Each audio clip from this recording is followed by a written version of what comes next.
Hello, I'm Frances Anderton. I'm a host of DNA, Design and Architecture, broadcast on KCRW.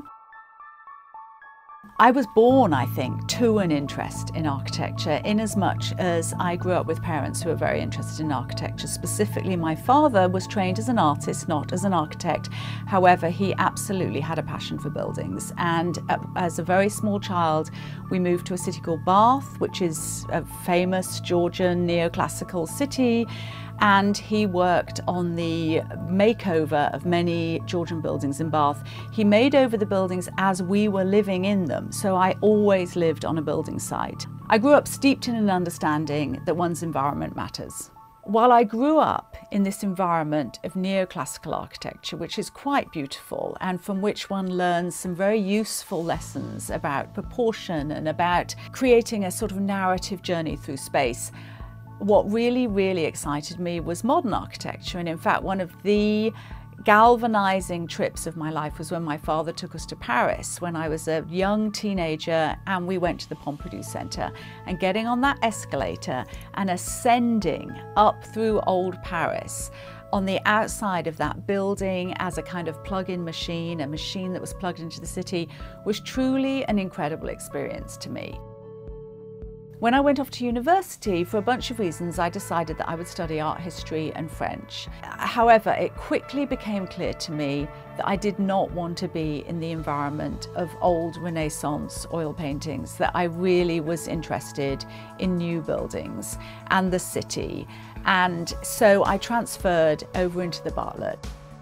Once at the Bartlett, I found myself both loving an architecture education, but also being quite perplexed by it, because I had grown up steeped in a world of enthusiasm for buildings, but not a world where architectural rhetoric dominated. So I found myself wanting to engage with the communication of architecture, feeling that architecture education sort of excluded many of the stakeholders. I felt there was all manner of people for whom architecture matters as much as it does to the architect, who were not sort of engaged in the education process. I knew at a fairly early stage that I wanted to enter into the process of communicating architecture. One thing led to another, and I wound up at the Architectural Review magazine, which was a great magazine in its day, working for an editor called Peter Davey, who was an incredible character. My first assignment when I got to the Architectural Review was basically to go to Los Angeles and report on the new architecture that was coming out of the West Coast. I should at this point credit an incredible woman called Julia Bloomfield. It was through Julia that I wound up doing this. Anyway, I came out to LA in 1987, and in that year I met Tom Main, I met Frank Gehry, I met Craig and Ming, I met John Chase, I met Norman Millar, I met Fred Fisher, I met Mike Rotundi, I met a whole group of, you know, the folks that we now understand as kind of the architectural establishment, but at that point they were really subverting the rules of architecture in a way that was quite different from what was going on in the East Coast and in Europe at that time, which was going through its postmodernist phase. And in the UK, that postmodernism took the form also of a kind of neo-historicism, which I just didn't fully get at all. And here I found myself in the West Coast, where you had this group of designers and architects that were just having fun with the medium. They too were kind of having a conversation through their work about maybe some of the shortcomings of doctrinaire modernism. But the form it took was so refreshing. That moment in LA was a really interesting moment and was very influential. And anyway, I went back to the UK full of excitement about what I'd seen and produced a special issue devoted to this new architecture in Los Angeles. June 24th, 1991 to be precise, was the day that I flew into Los Angeles. And I came here still, like many people who moved to LA at that point, you know, excited by the kind of formal experimentation that was going on within the architecture community. Within 11 months of arriving here, things changed. One, the writer Mike Davis made a huge splash on the architecture scene with his book City of Courts that made us all wake up and think about Los Angeles in quite a different way. So that happened within the annals of academia. And then in June of 1992, the Rodney King riots happened. I happened to be working on the 9th floor of the Wilton Tower in Koreatown, where I could look out the window and all around me, the fires were happening.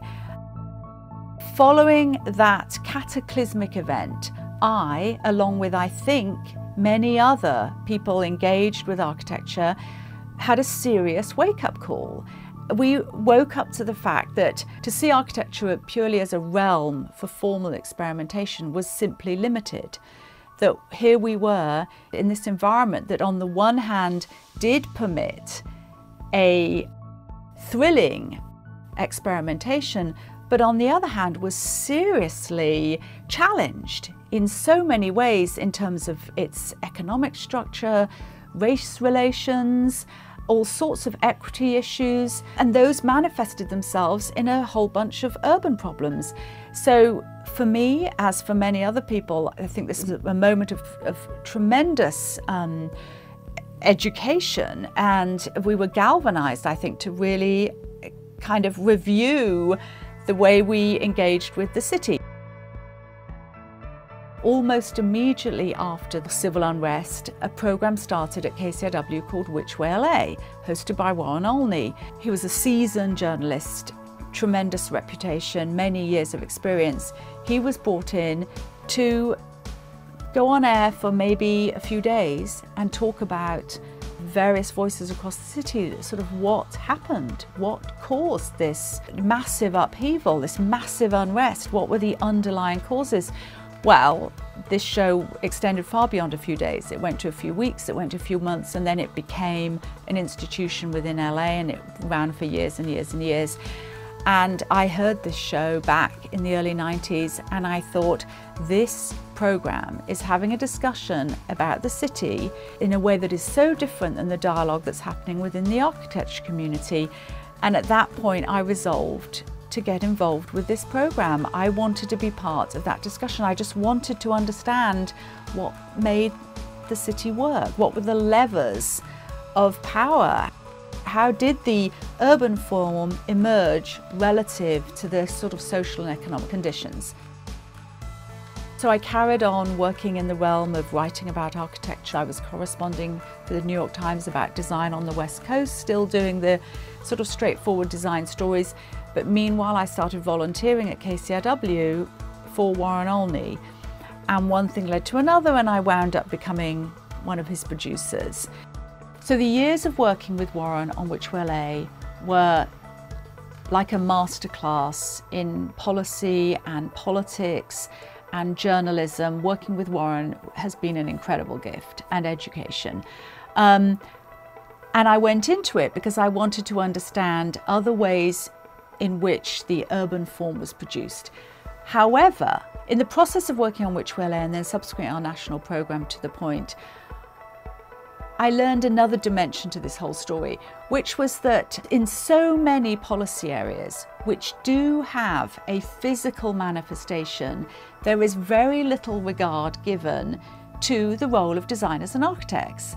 I went from being steeped in this very kind of inward-looking world of architecture and design into what I felt was kind of the public realm, and I found then that in the public realm there was insufficient heed given to designers and architects, insufficient interest in what the role of designers and architects could be in solving, in being part of many of the challenges that society faces.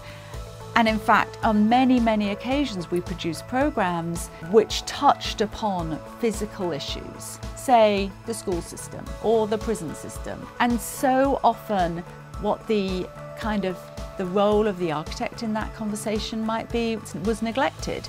So one thing led to another, and management at the station decided that it would be good to have a conversation about design and architecture. Now, I will say the very first show I did that wound up becoming DNA was a half-hour program on a show we used to air called Politics of Culture, and the topic that I was asked to discuss was whether the 4 buildings at LACMA should be torn down to make way for a new monolithic building designed by Rem Koolhaas. That was my first experience of going on air to talk about architecture that then led to the founding of DNA. So fast forward to now, and we're kind of having the same conversation.